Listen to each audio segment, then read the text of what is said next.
જેવી ઘટનાઓથી સુરતીઓની સુરક્ષા વ્યવસ્થા જળવાઈ રહે તેવા હેતુસર સુરતના ફાયર વિભાગ દ્વારા પ્રથમવાર અનોખો પ્રયોગ કરવામાં આવ્યો છે।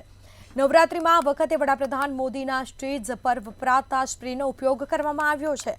અસંખ્ય ખેલૈયાઓની હાજરીથી ઉભરાતા ગરબા ગ્રાઉન્ડ અને નવરાત્રિઓના એસી ડોમ પર આ અનોખો સ્પ્રે કરાશે।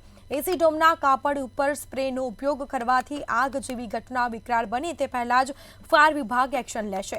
તેમજ આ વખતે ડોમમાં વપરાતા કાપડનો એક સર્ટિફિકેટ આયોજકોએ ફાયર વિભાગને આપવો પડશે। જો કે આના લીધે આયોજકોએ 2 લાખ રૂપિયાનો ખર્ચ વધારે થશે, પરંતુ આ વખતે સુરતની નવરાત્રિ સુરક્ષિત રહેશે।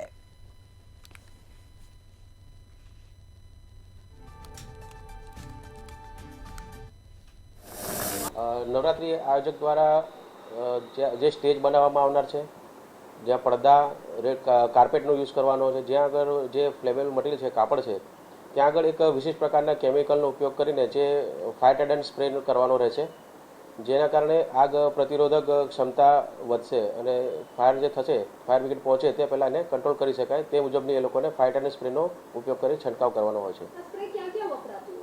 આ સ્પ્રે જનરલી જ્યાં વિશેષ પ્રોગ્રામ થતા હોય, જ્યાં ચીફ મિનિસ્ટર સીએમ સાહેબના પ્રોગ્રામ, પીએમ સાહેબના પ્રોગ્રામ, આ પ્રકારના જે પ્રોગ્રામ થતા હોય છે ત્યાં આગળ ઉપયોગ કરવાનો થતો હોય છે।